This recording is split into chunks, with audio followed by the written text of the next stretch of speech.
Thank you. Hello, everyone. This is Lisa Ware. And today we're going to talk about prospecting. And we're going to talk about prospecting in a way that is suitable. And I'm just going to quickly show you a screen, which is because it's Valentine's Day and it's incredibly suitable for what we're going to talk about. There's big hearts and little hearts. In fact, all these people, all these little hearts are your prospects. Lots and lots of prospects. You just don't realize there's so many. But what you're not going to do, just a bit like if you started dating and you met somebody for the first time, you wouldn't instantly ask them to marry you. If you did that, you'd probably turn them off. And what we don't want to do is turn people off. What we want to do is attract them to something that we have. And there's a very, very good way to do it.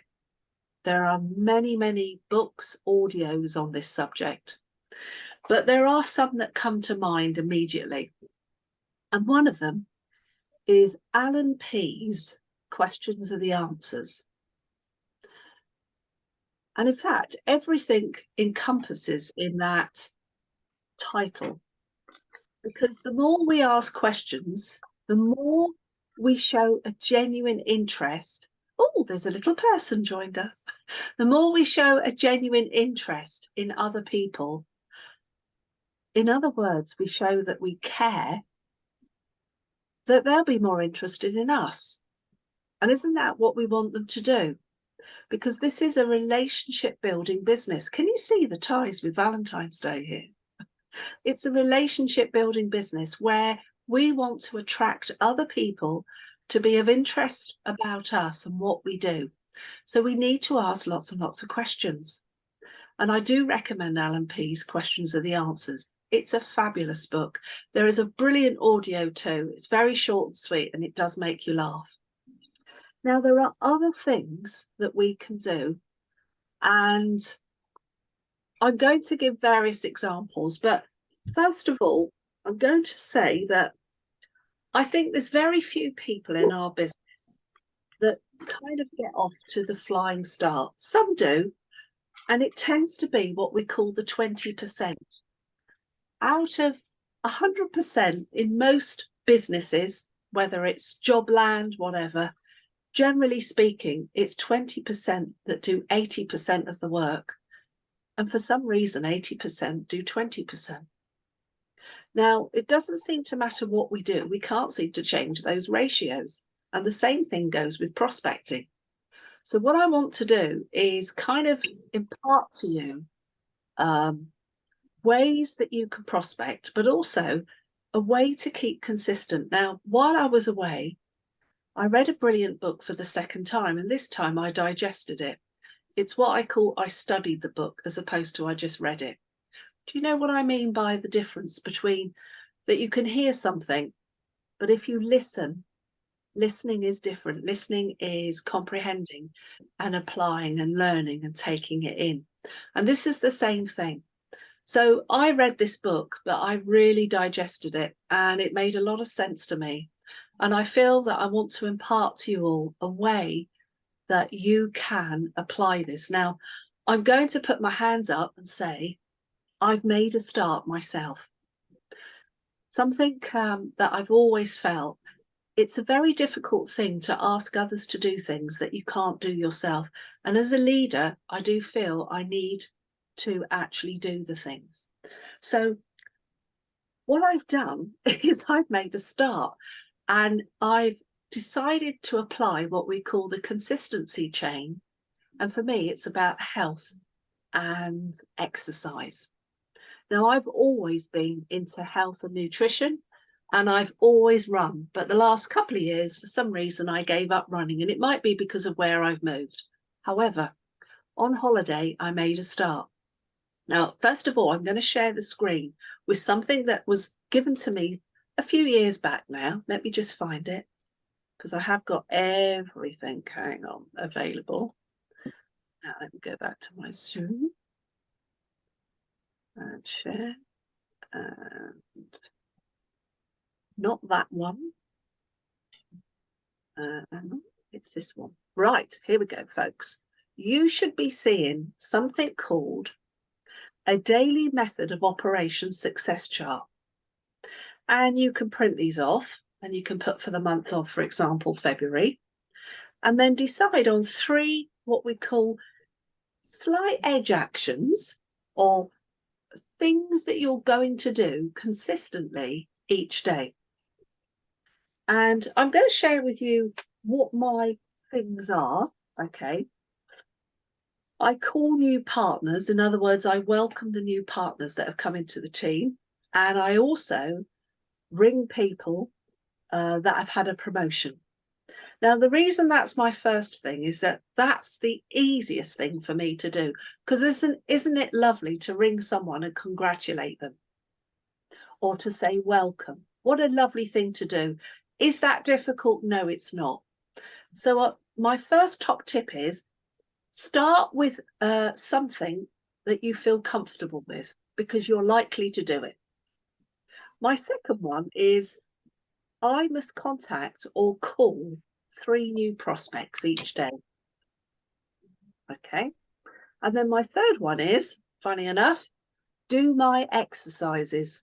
And I have got a whole list. And by the way, just to share with you, I do actually feel beaten up because I've now been doing this for about 10 days and my whole body is racked with soreness, like somebody, I've had 10 rounds with Mike Tyson, but there's a sense of achievement because I know it's getting me somewhere. But what I want to say to you is I look at this and now I'm going to stop the share and I want you to visually look at it. I'm going to stop the share and I'm going to ask each and every one of you, and please be honest here, does a chart like that honestly frighten you? Does me? Am I the only one that feels that?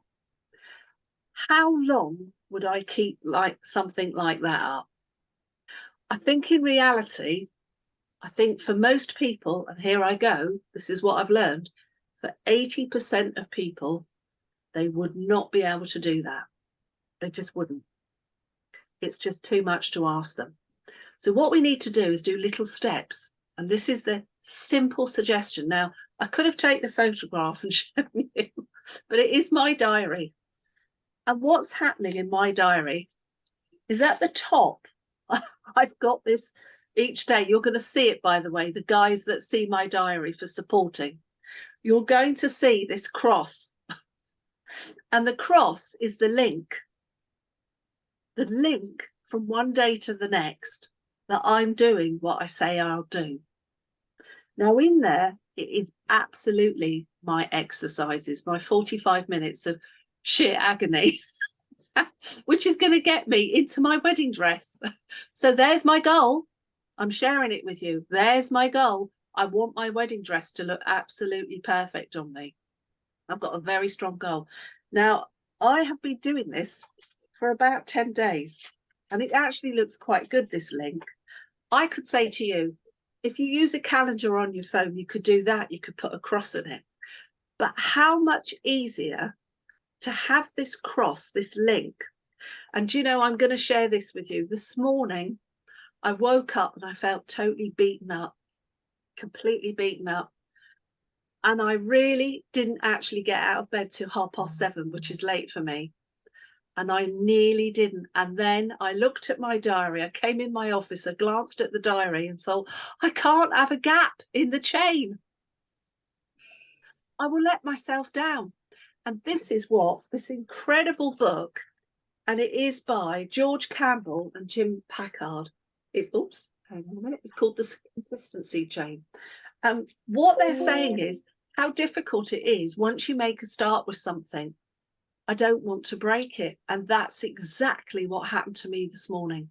I didn't want to break the chain. So first of all, the first thing I'm going to say to you is keep it simple. Yes, if you would like to have that daily method of operation sent to you, great. But I think that most people would probably only keep it up a couple of weeks and then it would end up being another failure. And who wants to feel failure? We don't. Do we want to feel success? Yes, we do. So The next thing I'm now going to talk about is where to prospect. So I'm going to give you some stuff that I've got together. The first one is very, very simple. You're going to see it come up, and it is called the memory jogger. Now, everybody is given this when they do their online training. It's a link you click on. I do thoroughly suggest, if you've never done so, please print it off. It covers an acronym of friends and family, recreational, occupational, geographical, and same name contacts. And then it gives you ideas of other things like, do you know anyone that runs their business? Do you know anyone that is recently retired but still kind of active? Do you know anyone that belongs to the Lions Rotary, Women's Institute, the Masons? There's all sorts of ideas here. Okay. Now, this really is not exhaustive, because if you do this right, you can build this organically. Now, look, why can I be so confident that we can all grow massive lists? I'll tell you why. Because when I started, and there's a gentleman on here called Rob Barris who introduced me to this, and I am forever grateful that he did.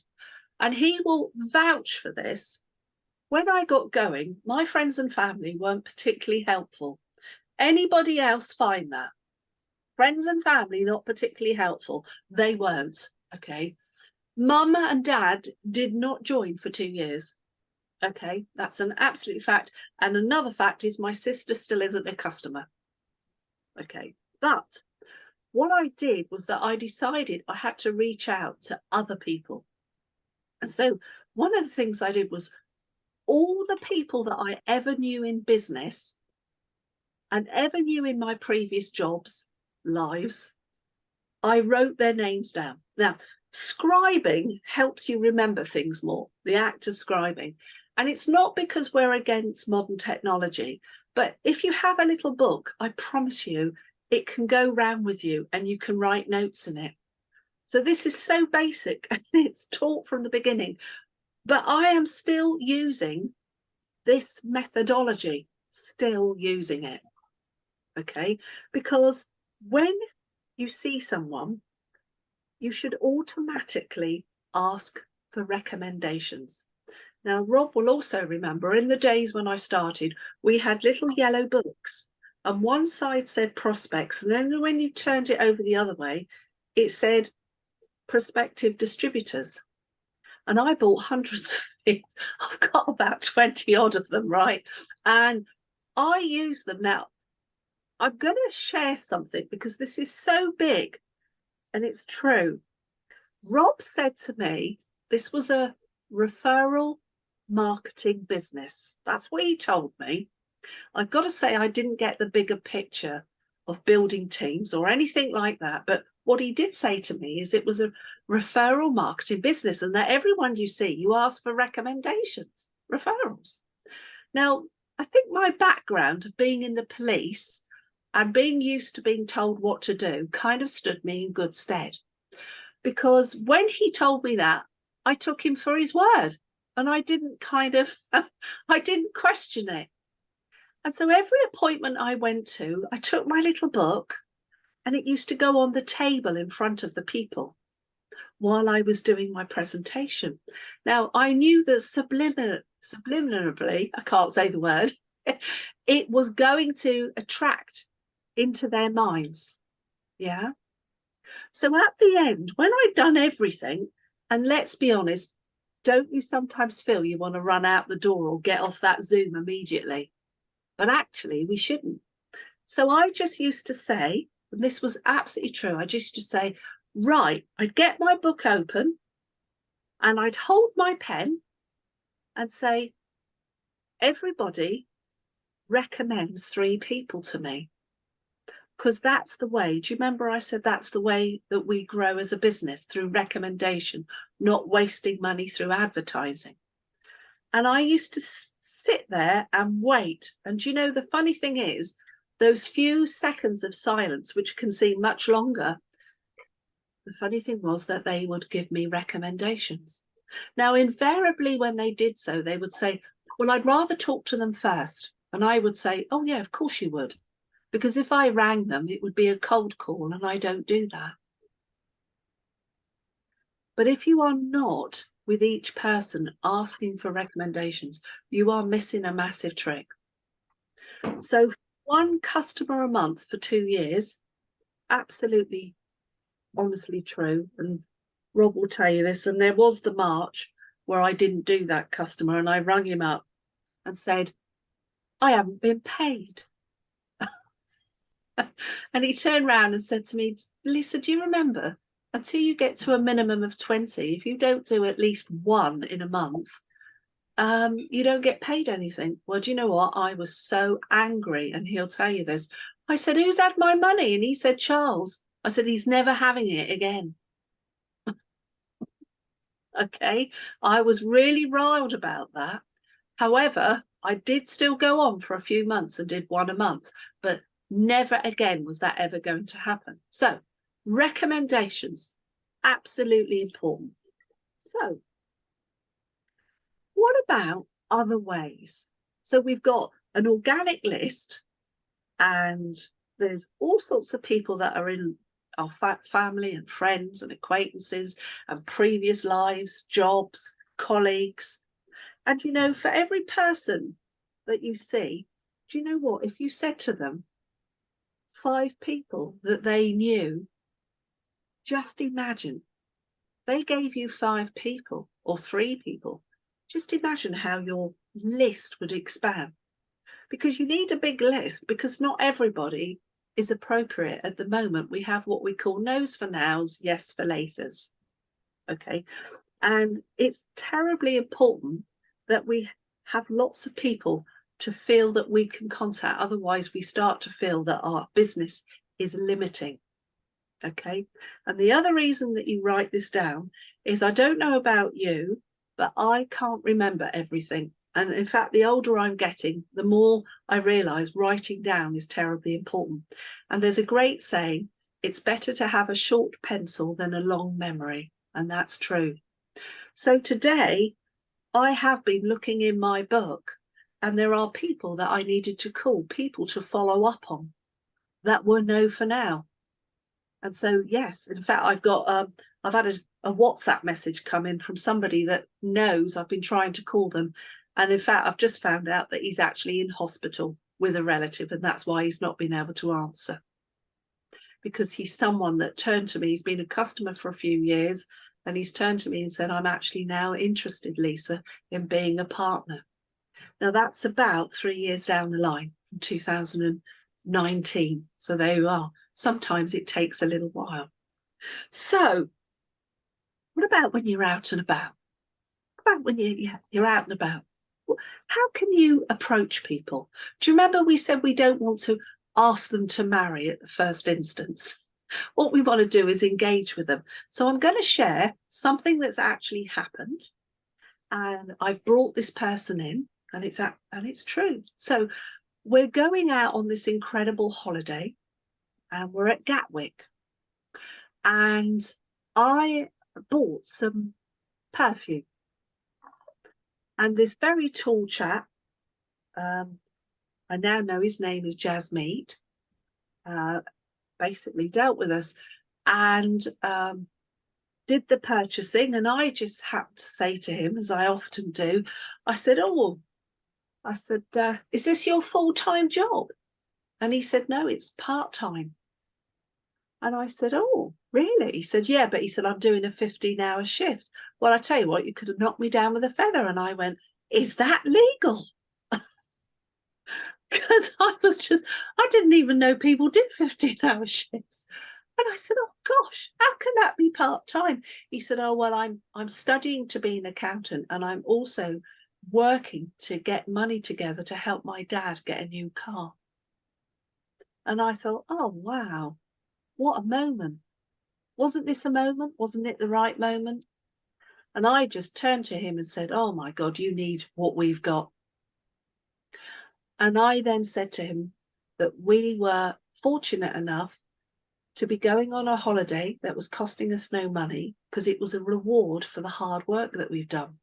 I said, points make holidays. And he laughed. I said, would you be interested in a better way of earning money? I said, a smarter way.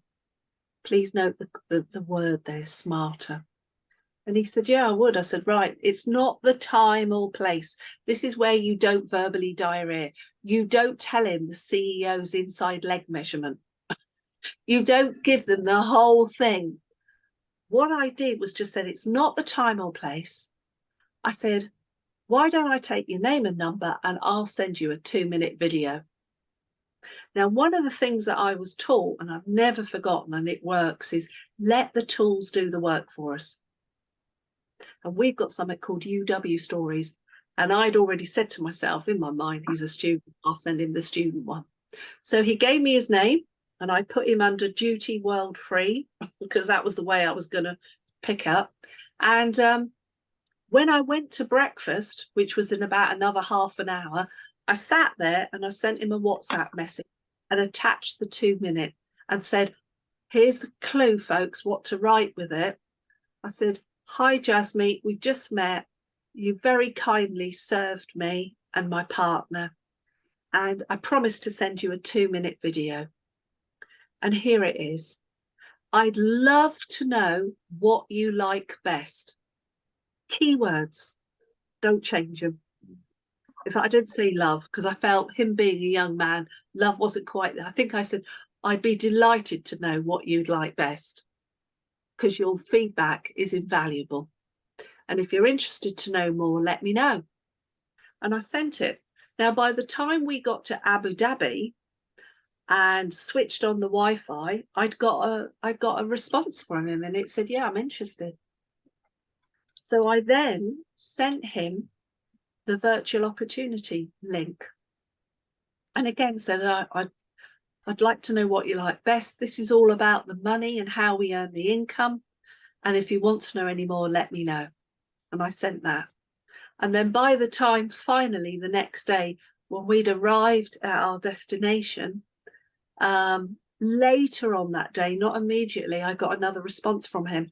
And he turned around and said he was really interested and he needed some detail. Now, I knew, being a chartered accountant, he was a green colour.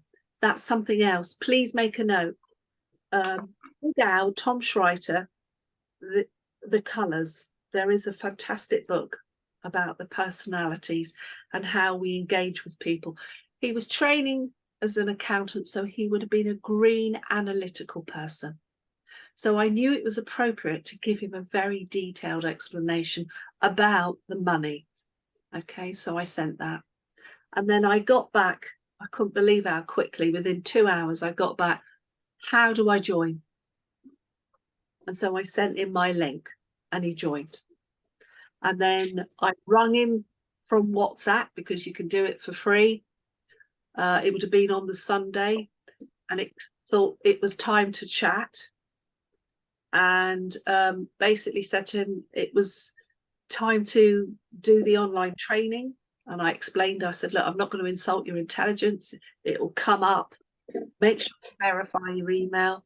And then when I get back, we'll talk. And we did a fast start plan when we got back. So what I want to explain to you is I really told him nothing when I met him, did I? Hardly anything. I just said, you need what we've got. And that comes from a real deep passion and confidence that I know that what we've got is good. And it's got to be a 15-hour show, because when we've now spoken and I've explained what we do, I said, effectively, you bring people to the table, in other words, a Zoom link, I will do the work, my skills, your contacts, they're going to see what's going to happen. You're going to be learning and you'll earn money. And it could be £250, £300 a time. So there's a situation where it's all about don't sort of like go over the top. Now, there's many other things that you can do. And I've written down here, less is more. Sometimes less speech is better than more. Okay. And also all about talking at the right time.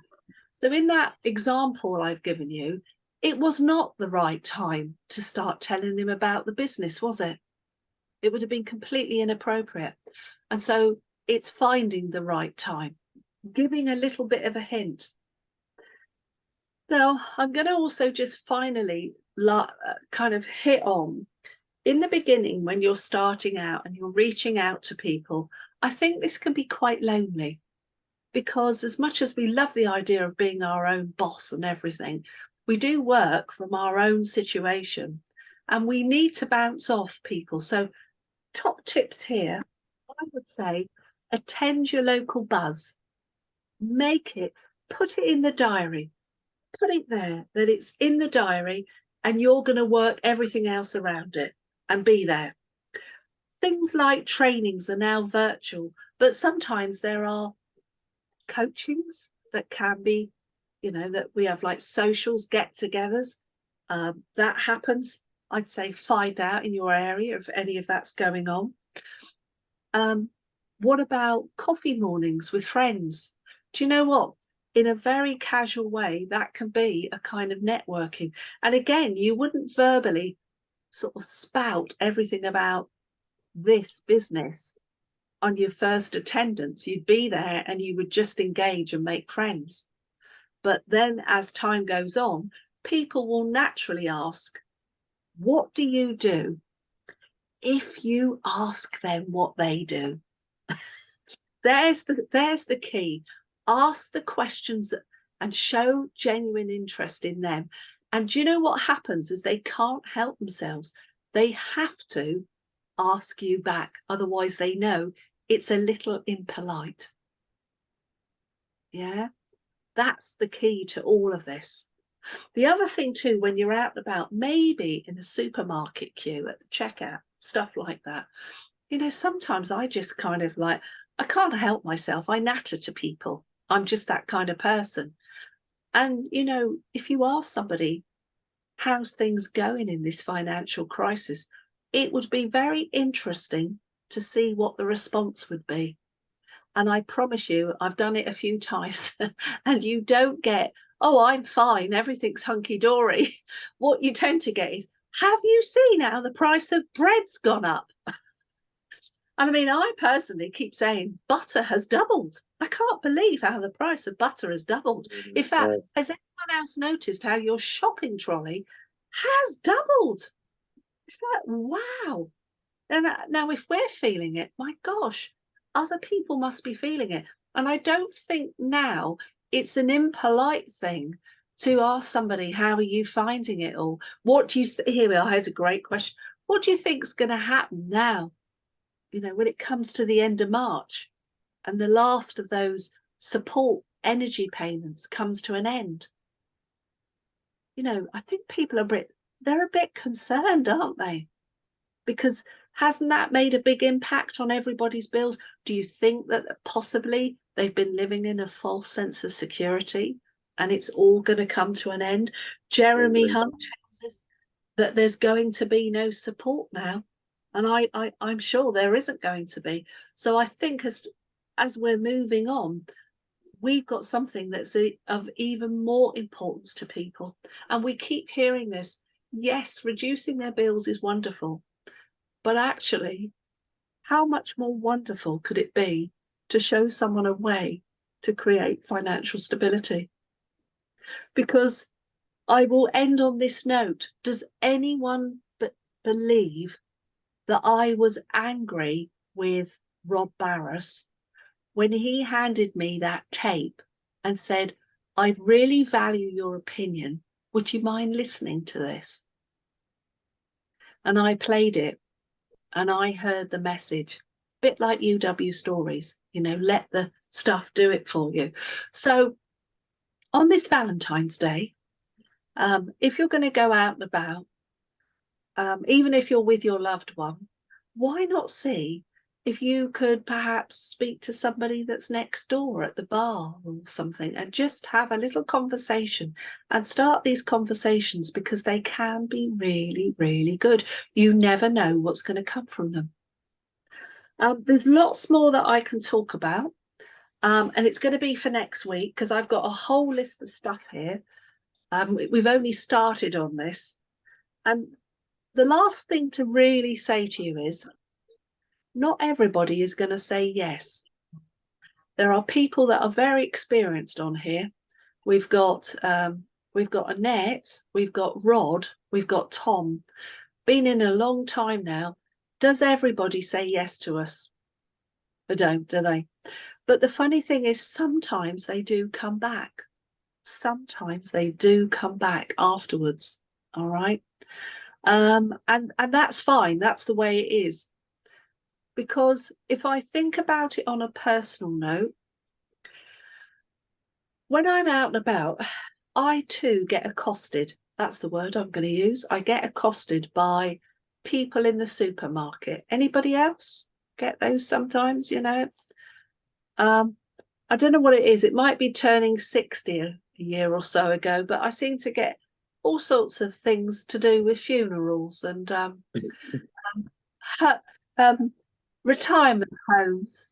And we seem to get lots of it come through our post. How do they know this stuff? Do they just look and go, oh? And do you know what? Sometimes it rubs me up the wrong way. So when it does, I actually think to myself, no, don't be rude, because actually there are times when I'm wanting to engage with people. And it might be no for now, for me with them. But sadly, in a few years' time, it might be a yes. And on that note, we'll end it there. Anybody got any questions? Was that of any help at all? Yes, go on, Isabel. Sorry, that was very useful, Lisa, but just completely different. One of my friends pointed out today the article on, I don't know if it's just online from the Express. The headline is Energy Firm Pays for 100 Workers to Holiday in Maldives as millions struggle with bills. And it's all about how the money should have been better spent helping people who are struggling to make ends meet. It's a mixture of, there are some facts in it. I know all of it, Isabel. Oh, did you see it right? It's not the Express, it's the Sun. And to be honest, I would say to you, take no notice. The press actually don't print truth. Over the years, I've realised that there is no truth in anything that they print. It's sensationalism to get a headline. And in reality, what do we know? We know that we do genuinely reduce people's bills. On energy, at least £125, and on other stuff. And what they don't realise is it's part of the package that the company has allowed for when we are their recruiting arm, aren't we? We're their marketing arm. Because they don't spend about 300-400 million a year like Virgin and Sky, they give that to us as commission reward. So I don't feel at all bad about it. I just see it as I tell you what, I'd like to have got hold of the journalist and explain to him how this works. But you know, sometimes we had all this in Piggy Fest. Who was attendance at Piggy Fest? Do you remember Piggy Fest? Wasn't it a great day? And we had a similar scenario then in the press. Do you know what? They'll just find anything. And anyway, the Sun, let's be absolutely honest, is probably that reader is not our target market. No. Actually, it was the article I saw was the Express. They did quote the Sun as being the original source, but it was in the Express as well. They're bouncing off it now. But do you know, it was on. It was on. No, but it's not that. I mean, I agree 100% what you're saying, Lisa. It was on Good Morning. I'm going to give you a positive. It was brought up on Good Morning News this morning. And do you know what? They moved straight on to British Gas and slated British Gas. So actually, there was a positive out of it. Don't worry. It's called Don't Let That Be a Distraction. It's more the impact with people who don't know what the facts are and they accept it. I mean, that's the aspect that I was coming from. Listen, a few years ago, Scottish Power got fined £2.5 million for misbilling. That was all in the news. And do you know what? how many people are still with Scottish Power? Mm. Yeah. Yes, Alan. Yeah. That Sun report, it was talking about energy companies. It's useful to note that Telecom Plus and Utility Warehouse are not classed as solely energy company. So that's relevant. But yeah, a question I had was how many lists of names would you recommend managing? You mentioned the frogs right at the beginning, the memory jogger, but also a list of no for nows and referrals. And just wondered. I would just have it all in a book, one after the other, and N for N is no for now. That you can put this on your notes against their name, and just put a note of what you don't have to make this a complicated thing. I have literally just books and books of all the names of people. Now, what I tend to do is I keep everything in my diary, and my lists are at the back of my diary because my diary goes everywhere with me. I just keep adding names as somebody else comes into what I call my vicinity, my world, they get added. Like I've made acquaintances locally in the village, and I've made notes that when people have told me, as soon as I've gone out of their reach, and they've told me something like, oh, I'm in a fixed energy contract until the end of May 23, soon as I've written their name down, I've written contact May. It's just, it doesn't have to be a complicated thing. It's just that if you don't write this stuff down, you won't remember. All right, guys, nice to see you all. See you next week. I'm not going away to America now. I'm here because I'm going to Miami for my honeymoon instead after we get married. So I'm here now, right up. And who's booked Power Up? Got your place? Have you booked your Power Up sessions? Brilliant. Brilliant. See you next week, guys. Thank you. Thanks, Lisa. Bye. Bye. Bye-bye.